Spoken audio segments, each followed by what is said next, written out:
No Maxey, no Embiid, no Edgecombe. We can add Paul George in there. Don't you worry. Quentin Grimes, Kelly Oubre, they have things covered. Welcome to the PHLY Sixers pregame show. Live on a Monday from the Xfinity Lounge along with Derek Kyle. I'm Devon Bree, President of Basketball Operations. All of you in here for the shocker of all shockers, getting ready for the Sixers to take on the Cleveland Cavaliers on night one of their back-to-back. They host tomorrow the Memphis Grizzlies on night number 2 back here in Philadelphia. Cleveland, for people who don't know, did not have a chance because the weather was really good yesterday. They played the Boston Celtics yesterday, lost. So it's the second day of their back-to-back, their doubleheader, if you will. So we'll see how things go with this one tonight. But before we get to all of that, we'll get to our predictions later, the starters as well. Nick Nurse, will he have his Doc Rivers game? We'll see a different type of performance with the shorthanded Sixers. And again, Maxey is out. The rest of the guys are out. They thrive in these moments, Kelly Oubre and Quentin Grimes. But Kyle, let's start off with the big news. When we last left everyone on Saturday night after the Atlanta Hawks game, we were shook of what could possibly be with Tyrese Maxey injuring his hand or his finger. And after they did their testing, the news came out that they are, in fact, dealing with a sprained pinky on his shooting hand. So for right now, he's out for these 2 games of this back-to-back, tonight and tomorrow when they host Memphis. Reevaluated after that. But the good news, because of what we thought it could potentially be with the way he was reacting to it in the moment after the injury occurred. Yeah, I will stop short of the good news part, if only because I've covered this team long enough to say, just because we didn't get the worst news doesn't mean that there's not a guillotine blade hanging over everyone and everything at all times. Especially because we covered the team last year when Maxey had the exact same injury. So the exact same injury was problematic for him then, and I won't say that it was a reason to completely shut him down. I think the reasons there were team-related and draft pick-related, of course, but I do think the fact that they were like, yeah, he's off the next 2 games, and then we'll tell you exactly what we're going to do about it, is at least a little bit revealing. It tells you like they're still trying to figure out how and if he's going to play with the injury. Is he going to have some kind of splint on it, or some kind of device, tape? I don't know. They have not provided us with those answers yet. Those answers will likely not come until at least tomorrow at the game, if not Wednesday or Thursday when they're on the road in Detroit for that matchup with the mighty Pistons. So for me, it's still a wait and see. It is good that they didn't confirm like a broken finger, broken hand, all that stuff. But outside of that, I'm not willing to take any kind of like victory lap is the wrong word, but I'm not taking any solace until we get some kind of clear example of, yes, there's a path back to the floor. And even if there's that, then we also have to see, is Tyrese Maxey still able to play at a level that he's been meeting all year or most of this year? Because that's the most critical thing here. It's the step 1 is, can you be on the floor? Step 2 is, can you be good enough to win games? Because as we talked about on Saturday and a lot in recent weeks, their margin for error is just gone. They're in the play-in right now. They're losing ground on teams over the weekend and probably going to lose more ground tonight. So I'm a little bit nervous they're going to push him to the point that he might put himself in greater danger. I hope that they don't, but it's still wait and see for me. Yeah, it feels like it's pretty clearly not the worst news, but whether or not it's good news is kind of TBD. And, we brought up the Maxey had the same injury. It's a same finger, same hand sprain last year. And I agree with Kyle, like you shut him down because you were trying to lose games. And by the way, they finished that season 4-27 over their final 31 and got VJ Edgecombe, raised the banner for that one. Good job. But it's really tank helmet on a banner. It's really the 4 games before they shut Maxey down that I'm concerned with. If you remember back over that 4 games that he tried to play through it, he shot 27% from the field and 2 for 21 from 3-point range. He did not look the same. He did not look like, quite frankly, he could grip a basketball consistently. Now, every sprained finger is different. It's going to impact him differently. What happened last year, even though it's the same finger, even though it's the same hand, isn't necessarily indicative of what will happen this year, but it is the concern that you have that it'll be a repeat of his struggles last year. So we will see, like Kyle mentioned, 2 games for sure, and then they will, kind of go through a little more testing, come back with a treatment plan. Not the worst news, but I'm kind of with Kyle that I'm not ready to have a victory tour quite yet. Neither am I, but considering I was expecting something far worse for right now, I'll take what they have given us for right now. I have never been more happy to not have to do an emergency pod. Yes. It means that the news wasn't terrible. Yeah. And I think if everyone, for the people who did not watch our show on Saturday night, after seeing how the game was playing out, they decided to do something else. I just looked at it as their messaging, didn't love it with the initial testing that they had to do, the initial extra screening that they needed to do. Didn't like that wording just because of that normally means they didn't get the answers that they wanted with the first one. And this is not just a second opinion, let's go to another doctor. This is the team saying, let's see what happens. First of all, the finger swollen, so it's hard to really tell if there's anything even worse going on in there. So I understand that. But for them to at least just give us hey, we got a sprain right now, I'll take that. I agree that it still could be far worse. But for right now, the news, as good as possible, outside of the fact that he is not playing in these 2, and we'll see where they go from there. Pain tolerance, all of those things will factor into it. Kyle mentioned what they might ask him to do. I would also say what he might want to do, considering last season, it was a mutual agreement of sitting because of where the season was, and there was no point of having him out there and extending him any time out there on the floor. This year is a little bit different. Even though they are falling out of the top 6, that doesn't mean that they will not try to, again, position themselves to move back up as high as possible for whatever remaining games that they have, that he's able to go with Embiid, Edgecombe, and George. Whatever combination of those 4 players are out there on the floor, he, especially since he's talked about the standard being in which it is, and yes, an injury can get in the way, but if he can go out there and try to do as the little that he can do is just being out there and being available, I think he would try to do that and just try to figure out playing through that type of pain. He hasn't had to do it as much. Derek just talked about what it looked like the season ago. I also look at this part too because of the other 3 coming back with him, whatever combination of those guys out there on the floor. He will have a better collection of talent this year if they go than he did a season ago when he was still running out there and trying to do whatever they were trying to do a year ago before they shut everything down. So good in the sense that they didn't say it was broken or fractured or ligament tears in there, and that right now, based on how we all felt after Saturday night's game, good enough news where it wasn't the worst news that we could have received Sunday about his availability and what's going on with his hand. So I'll take that for right now. I am not super optimistic, but I will wait and find out exactly what it is once they get back home and reevaluate. That's where I am. Yeah. That's where I sit. It's all wait and see for the time being. Not a break. Good. What else happens?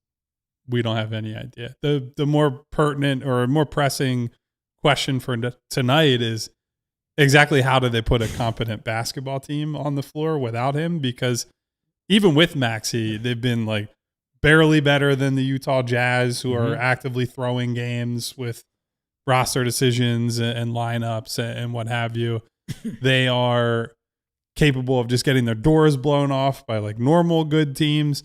Even some bad teams that are competitive right now are beating them by double digits with Tyrese and with VJ, frankly. Like there have been games that they've lost with those 2 guys available who they're, I'm not saying that they're to blame, but those guys are supposed to give them a certain level of floor, and the supporting cast has been nowhere near good enough. So now you leave them without Maxey, without VJ, without Joel, without PG, and you just say, God, do these guys have any hope or a prayer tonight? And I think that's why Maxey having an injury that's not just ruling him out for games, but is something he's probably going to have to play through and deal with is so scary, because even when he has played really well, they've had no margin for error. Yeah. And so if you remove anything from him, if it's like he shoots 5% worse, he shoots 8% worse. That's the difference between, hey, it's a close game and you're probably getting blown out. You're getting run on in transition. You're getting scored on at will because you can't get back. Then you have to make up for it with offensive rebounding or even more aggressive defense than they're already playing. And you know, maybe some nights the luck turns in your favor, but a lot of times, as we've seen this year, it goes the other way and you just get steamrolled. So it is a really perilous situation they find themselves in right now. Tonight, there's really no good news other than Jared Allen is out of the lineup, and that gives them somewhat of a reprieve. At least tomorrow against the Grizzlies, we'll be able to talk about, hey, maybe VJ comes back. Yeah, yep. Maybe you just get a worse team, and that roster is also super depleted right playing now. tonight. Memphis is playing tonight. So maybe with the reinforcement of VJ, fingers crossed, because he was questionable coming into today before being ruled out, maybe that's where you're able to galvanize the group a little bit. But I'm not going to tell people I feel anything else other than pain and suffering on the way tonight. Yeah. And so we're going to try to see if there are some angles here or some potential lineups or combinations or strategies that they can try. I don't feel too good right now. I'll tell you that. It all starts with while we talk about the players, the head coach has a part to play in this too. So when we get back, we'll get Derek's thoughts on that, Kyle as well, on how they get this one done. If they do, we've seen it done to them. Can they do the same thing to the Cleveland Cavaliers, led by their head coach? When we take this break, we'll come back. We'll get to it all right here on the PHLY Sixers pregame. No Maxey, Edgecombe, or Embiid. We already know about George. Don't worry. The others are there. We'll be back. Guys, you ever have one of those days where you're moving nonstop, you realize, I forgot to eat? It happens to me way more than I'd like to admit. The Sixers have back-to-backs. We're on the move. That's why I've been loving what Wawa is bringing to the table right now. They have $5 deals all day. So I know anytime I'm stepping into a Wawa, there's a great deal for me. You've heard about the $5 big breakfast deal. I can get a sizzly. I love the bacon, egg, and cheese on a croissant, a hash brown, and any size coffee, hot or iced, all for $5. It gets me going. That's from 5 to 11 every single day. But guess what? The deals don't stop there. $5 for their roasted or crispy chicken sandwiches made your way. Plus, they've got a new teriyaki recipe for a limited time that I've heard is amazing. Real food, real value, and it's built for busy days. Start your day strong. Limited time. Exclusions apply. See Wawa.com for details. You guys know it. I tell you all the time. You gotta have a Wawa. And guys, next up, we want to tell you about Xfinity, specifically their 5-year price guarantee. Because what if you could have reliable, intelligent Wi-Fi? And what if you could keep it at the same price for 5 years? That's the Xfinity 5-year price guarantee. Imagine Wi-Fi that makes everything in your home work together, that finds and fixes problems before you even notice them, like super intelligent Wi-Fi with a 6th sense. And Wi-Fi that lets you stream the game even when the whole family's online. All your devices working in perfect harmony for 5 whole years. And here's the best part. There's no annual contracts, no hidden fees, and it is Xfinity's best equipment included. Take it from me, a lot can change in 5 years. Championships are won, records are broken, the Sixers will go through 3 or 4 coaches. But your Wi-Fi, it should stay reliable, and the price should stay put. Lock in your price and unlock the possibilities with Xfinity. Learn more at Xfinity.com. Xfinity, imagine that.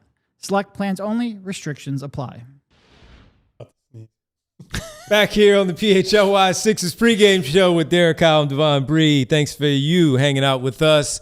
I guess the Sixers get ready to take on the Cleveland Cavaliers. James Harden and the Cleveland Cavaliers. First time we get a chance to see the former Sixers guard with the new group, who has been playing really well despite their loss to the Boston Celtics on Sunday afternoon. That team has been rolling, so I'd imagine they'll be juiced for this one to try to get a W after falling to Jason Tatum, Jaylen Brown, and the Celtics on Sunday. But, Derek, you were going to say something before we went to break, and then we'll certainly, just lead it into the nurse conversation of getting it done, because Kyle was saying that with the players, how they're going to get this one done without all those guys. You were leading into that conversation of, we're going to talk about how they can actually win this basketball game, and nurse does play a part in this. Oh, if I knew how they could win this basketball game with 81% of their salary on the bench, I would be making a lot more money as an NBA head coach. I have no idea how you win this game outside. How they keep of it getting close? Lucky. Yeah. Divine intervention. Yeah. How do they keep it close? You guys ever seen Angels in the outfield? Yes. Yeah. They need that, but so like The Sixth Man. Yeah.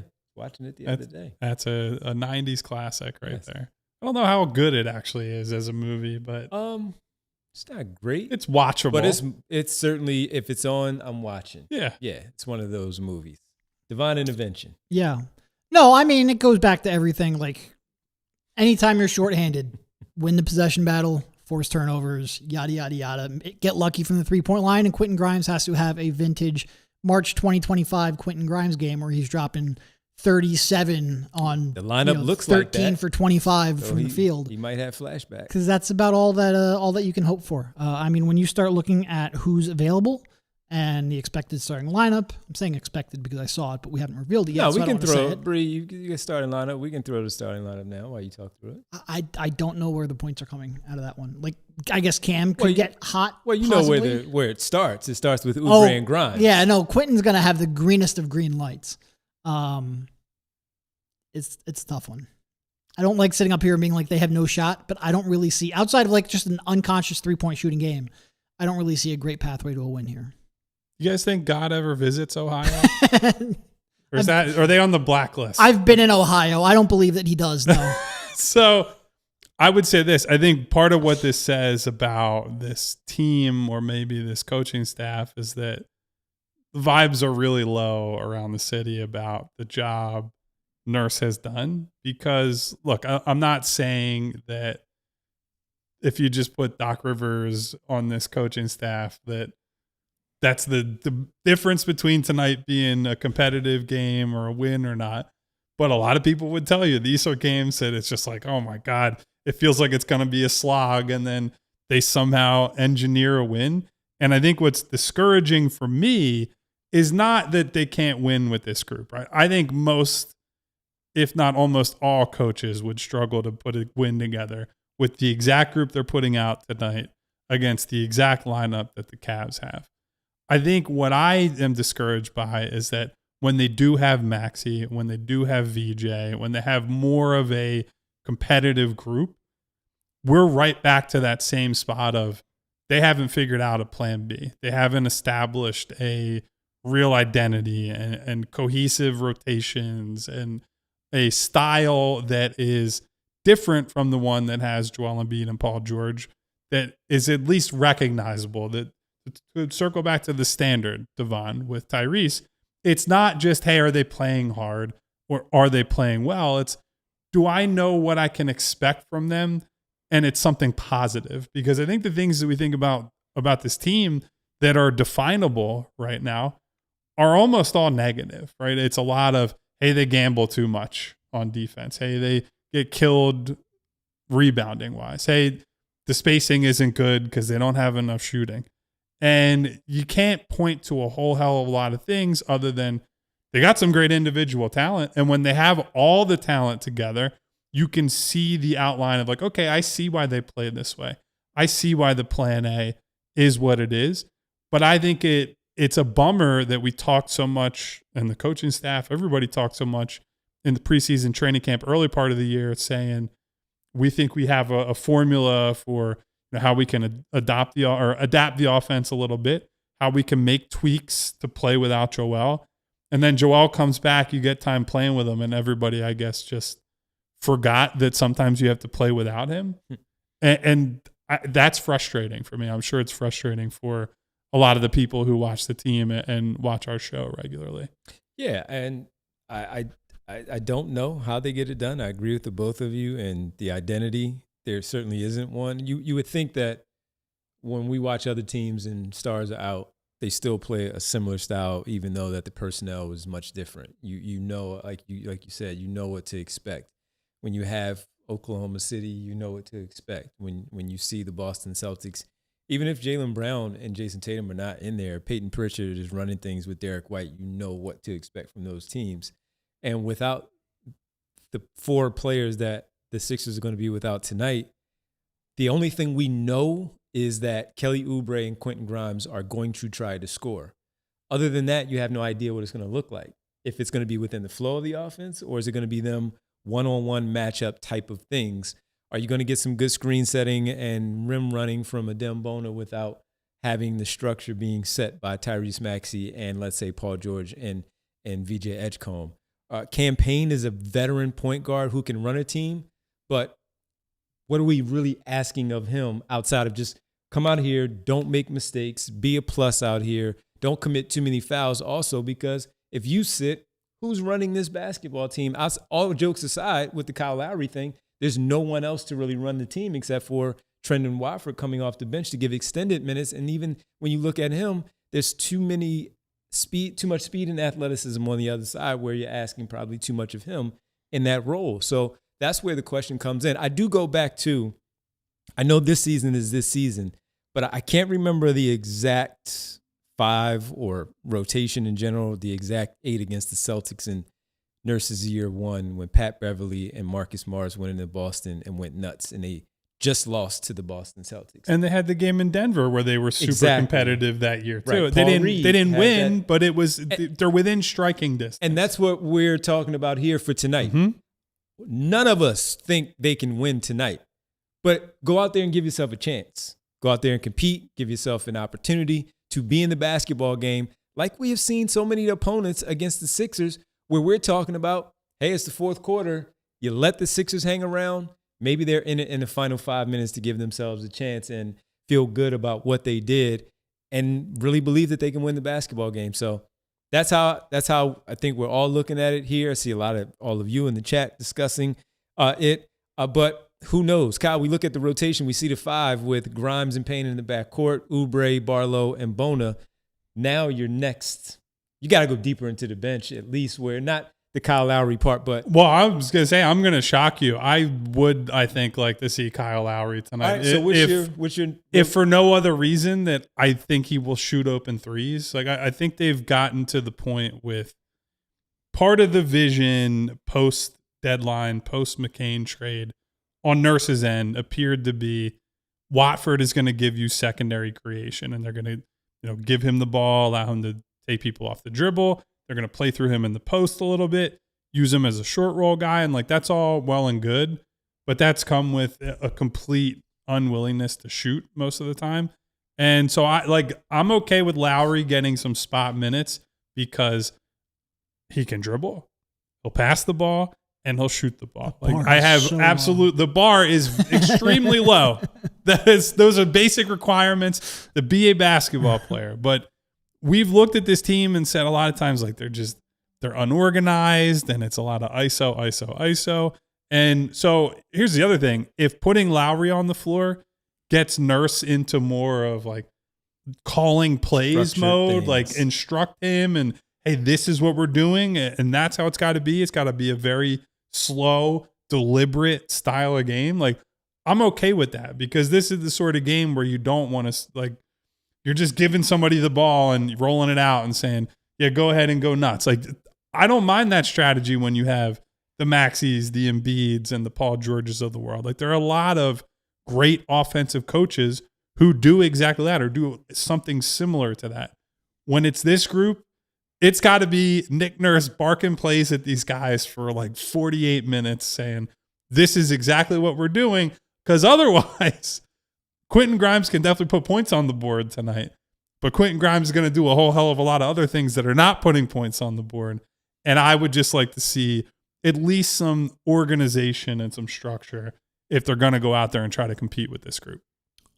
I'm not sure I share quite as much enthusiasm for watching Lowry play. But nobody said enthusiasm. But I do think he will play. Yeah. I do think he will play. And look, I hope we're wrong. I hope we come here in the post-game show, we get to talk about a really unexpected win, a couple guys stepping up. But if not, maybe we have that Ninja Turtles conversation we've been teasing for 2.5 years. So tune in to the post-game show 10 minutes after. I'm spending 20 minutes lighting Adam Silver on fire for this Magic City thing that got canceled, but that's a whole nother story. Well, we'll see. Just availability tonight, you figure Watford, Walker, Drummond, maybe Lowry minutes, Tyrese Martin, Justin Edwards. Those are some of the names that we all agree that, I mean, look, everybody's available. So if they're available and you see an opportunity, Nick Nurse will probably run with it, then that's where he'll go. It's a shame they don't have a promising young guard in his second year trying to work his way back from an injury. He might be able to give some reps tonight.